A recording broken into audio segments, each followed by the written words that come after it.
एक बात और बता दूं बच्चों, आजकल ह्यूमैनिटी में यानी आर्ट्स में बहुत स्कोप है। कुछ ऐसे कोर्सेज हैं जिनकी सारे बच्चों को नहीं पता। जैसे मैं बटन दबा रहा हूँ, ह्यूमैनिटीज, लिबरल आर्ट्स और सोशल साइंसेज, यानी लिबरल आर्ट्स का इतना स्कोप है। पूरे देश में 6 यूनिवर्सिटी हैं जो लिबरल आर्ट्स कोर्स कराती हैं, और वहाँ से पढ़ने के बाद बहुत ऊंची तनख्वाहों पर लोग जाते हैं, बहुत ऊंची तनख्वाहों पर। तो मैं आपको सिर्फ आपके ज्ञान के लिए बता दूं कि इसका कोई सानी नहीं है। जितनी महत्वपूर्ण विज्ञान है, जितनी महत्वपूर्ण कॉमर्स है, उतनी ही महत्वपूर्ण हमारी आर्ट्स है। तो इसमें बहुत विकल्प है, पर हमें पता नहीं होता, इसलिए हम रोजगारों की तरफ नहीं पहुंच पाते। अब इसमें आपको museologist, political analyst, public affairs and policy expert, archaeologist, theologian, social scientist, English literature, international relations specialist, industrial organisational psychology, ग्रामीण विकास पेशेवर, क्लिनिकल साइकोलॉजिस्ट की इतनी जरूरत है कि देश में पूर्ति नहीं हो रही है। इतने साइकोलॉजिस्ट देश में, काउंसलर्स की इतनी जरूरत है कि देश में 13% काउंसलर हैं, 87% काउंसलर अभी और चाहिए, पर हमें बच्चों को नहीं पता होता, इसलिए उस फील्ड में नहीं बढ़ते। तो इस विषय में आप इस पर पूरा अंदर गोते लगाओ इस ज्ञान के सागर में, और निकालो वो सारी चीजें जो जिनमें आप बेहतर कर सकते हो, आप बेहतर कर सकते हो। जैसे कोई बच्चा, किसी को हिस्ट्री से रिलेटेड यानी इतिहास से रिलेटेड कोई उसकी रुचि है, तो वो हिस्टोरियन, इतिहासकार बन सकता है। इतिहासकार कैसे बनेगा? इतिहासकार पे बटन दबाया और फिर यहाँ देखा उसे क्या पढ़ना पड़ेगा इतिहासकार बनने के लिए। पूरा का पूरा ज्ञान उसे यहाँ से उपलब्ध हो सकता है। BA करेगा पहले, 12वीं के बाद फिर इतिहास में MA करेगा, फिर अगर कर सकता है तो इतिहास में PhD करे, या MA करके ही काम पर शुरू हो जाए, आप नौकरी करें या कोई अपना काम शुरू कर दें। आर्कियोलॉजी में MA कर सकते हैं। 3 पाथवे हैं इतिहासकार बनने के लिए। कितने साल लगेंगे, कितने पैसे, कौन से कॉलेज है, सब लिखा हुआ है। तो मैं उम्मीद करता हूँ कि अब यहाँ हमें इससे संबंधित पूरा ज्ञान मिल गया कि हम कैसे इसको अपने करियर को डिसाइड करने के लिए उपयोग में ले सकते हैं बच्चों। तो इसको मैं और आगे लेके चलता हूँ आपके इस सफर को। आपने यहाँ से प्राप्त कर लिया करियर संबंधी पूरी जानकारी। कॉलेज कौन कौन से, कॉलेज कौन से हैं वो यहाँ से पता किया, बटन दबाया और यहाँ से क्लियर ऑल किया। अब यहाँ क्या करेंगे आप? यहाँ दुनिया भर के कॉलेजेज यानी 21,000 कॉलेजेज आपके पास हैं। अब 21,000 में से कैसे छांटोगे? तो आपके लिए बहुत सरल है कि आप बाएं हाथ की तरफ देखेंगे।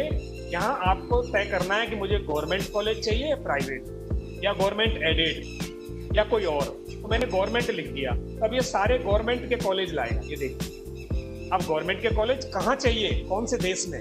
तो मैंने यहाँ भारत देश, इंडिया सेलेक्ट कर दिया, तो इंडिया के देश लाएगा, क्योंकि इसको तो सारे दुनिया के कॉलेज पता है। अब इंडिया में भी कहाँ चाहिए मुझे? MP में चाहिए। MP में चाहिए तो मैं यहाँ मध्य प्रदेश उसके नीचे है, उसको क्लिक कर दिया। अब ये मध्य प्रदेश के कॉलेज ला रहा है। देखो, अब मध्य प्रदेश में भी मेरे को जो है कौन से शहर में चाहिए, आप भोपाल लिख दो, तो ये भोपाल में ही आपके कॉलेजेस लाएगा। मैं एक शहर बता रहा हूँ, आप कुछ भी लिख सकते हैं। अब कौन से विषय से संबंधित कॉलेज चाहिए? मैंने मान लिया मैंने आर्ट एंड डिजाइन की कॉलेज चाहिए, ये लीजिए, आर्ट एंड डिजाइन का Sarojini Naidu government girls college Bhopal. अब इसमें कौन कौन से कोर्स हैं यहाँ लिख दिया, इसमें कैसे एडमिशन होता है, इस पर बटन दबाओगे तो ये सारी डिटेल आपको ला देगा, सारी डिटेल ला देगा। और कौन से स्पेशलाइजेशन है वो भी आप। अब इसमें साइड में ये भी लिख सकते हो कि आपको प्रोफेशनल कोर्सेज चाहिए, वोकेशनल। मैंने प्रोफेशनल लिखा और छोटी लिस्ट आ जाएगी। ये देखो मेरे पास सिर्फ 2 ही लिस्ट आई, 2 ही कॉलेज आए, तो मेरे को बस सर्च मिल गई मुझे कौन से कॉलेज चाहिए। बस ये 2 कॉलेज मेरे को मिल गए भोपाल में, मेरे विषय से संबंधित मुझे 2 कॉलेज मिल गए। यहाँ से ये कोर्स है, ये कोर्स करके मैं अपना करियर बना सकता हूँ। तो इस प्रकार हमें कॉलेज मिल गए बच्चों। अब इन कॉलेजेस के अलावा अगर मुझे प्रवेश परीक्षाओं का, इन कॉलेज में प्रवेश परीक्षाएं कौन कौन सी होती हैं, वो यहाँ तीसरी बटन दबाओगे, आप यहाँ प्रवेश परीक्षाओं से संबंधित ज्ञान ले सकते हो। जैसे मुझे वोकेशनल प्रवेश परीक्षा चाहिए, तो बाएं हाथ की तरफ वोकेशनल सेलेक्ट किया। और मुझे क्या इंजीनियर बनना है, अभियांत्रिकी सेलेक्ट कर लिया। अगर मुझे अंडर ग्रेजुएट 12वीं के बाद का चाहिए तो मैंने ये सेलेक्ट कर दिया। और अभी कौन से चाहिए, लेटेस्ट चाहिए, तो मैंने सारे सेलेक्ट कर दिए। अब यहाँ देखेंगे आप कि ये जो हरे बिंदी दिखाई दे रही है, ये वो प्रवेश परीक्षाएं जिनकी तारीख अभी खुली हुई है, जिनकी तारीख खुली हुई है, जो अनाउंस हो गए हैं और वो अभी फॉर्म भर सकते हैं। और पीले कलर की बटन अगर दिखाई दे जाए, इसका मतलब वो अनाउंस हुए थे पर उनकी तारीख निकल गई। और लाल कलर की बटन का मतलब है कि अभी तक उनका कोई सूचना अभी नहीं आई है, अभी ओपन नहीं हुए हैं। तो यहाँ से आपको इस परीक्षाओं से संबंधित ज्ञान मिल गया। तीनों चीजें हो गई। और चौथी चीज थी आपके पैसा कहाँ से आएगा, स्कॉलरशिप से संबंधित ज्ञान। और स्कॉलरशिप से संबंधित ज्ञान के लिए चौथी बटन दबाएंगे बच्चों, तो हम यहाँ से अपना ज्ञान प्राप्त कर सकते हैं। कि अब यहाँ भी हम साइड में देखें, मुझे कौन से स्कॉलरशिप ज़्यादा पढ़ाई करनी है 12वीं के बाद, उसके लिए पैसे चाहिए तो प्रोफेशनल, और इसमें इंजीनियरिंग में जाना है तो इंजीनियरिंग, या मैं तो एग्रीकल्चर में जाना चाहता हूँ, एग्रीकल्चर पे आपने बटन दबा दिया, एग्रीकल्चर पे दबाया। अब मुझे स्कॉलरशिप चाहिए तो स्कॉलरशिप लिख दी, और स्कॉलरशिप चाहिए मेरे को इंडिया में। अब मुझे ये बता देगा कि कौन कौन सी स्कॉलरशिप।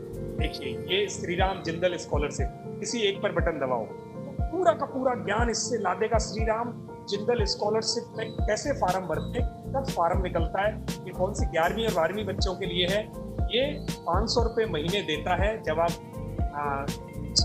प्री कॉलेज में होते हो, प्री यूनिवर्सिटी में होते हो, 11वीं 12वीं के दौरान ये 500 रुपये देगा।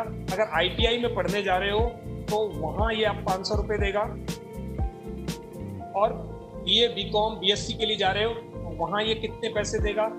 गर्ल्स को ये 1000 देगा, बॉयज़ को 800 रुपये देगा, और फिजिकली चैलेंज्ड हैं उनको 1000 देगा। विडोज के बच्चे हैं, विडोज हैं, अनमैरिड वार्ड्स हैं, एक्स सर्विसमैन हैं, उनके बच्चे हैं तो 1200 रुपये देगा।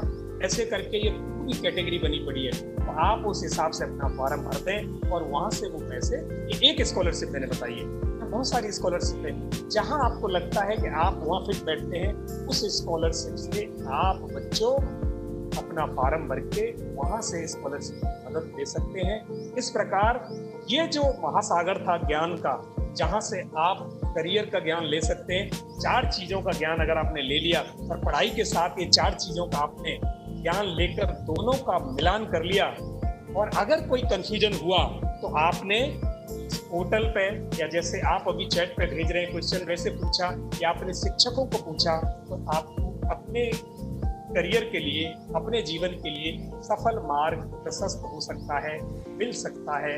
इस प्रकार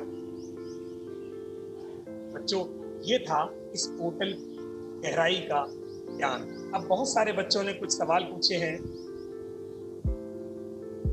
मैं आपको वो बच्चों बताऊं वो आप कैसे ज्ञान को ले सकते हैं। कितना समय है अपने पास अभी? सर, हम 5 से 6 क्वेश्चन ले सकते हैं।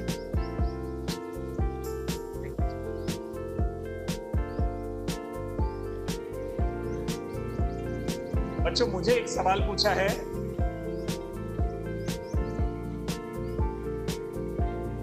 बैंक की नौकरी करनी है, 10वीं के बाद तैयारी कर सकता हूं क्या?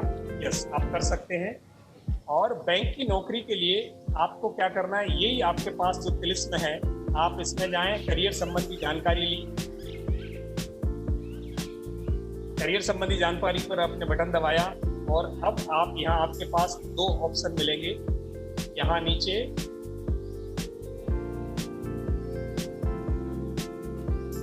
वोकेशनल करियर में गए, बैंकिंग, वित्तीय सेवा और बीमा। यहाँ आपके पास ये विकल्प है कि आप कैशियर बन सकते हैं वहाँ, और बैंक क्लर्क बन सकते हैं। बैंक क्लर्क के लिए आपने बटन दबाया यहाँ, और बैंक क्लर्क बनने के लिए प्रिंस साहू का सवाल था। प्रिंस साहू और जो बच्चे दूसरे भी बैंक क्लर्क बनना चाहते हैं, वो उनके लिए क्या ऑप्शन है? 10वीं किया, 10वीं करने के बाद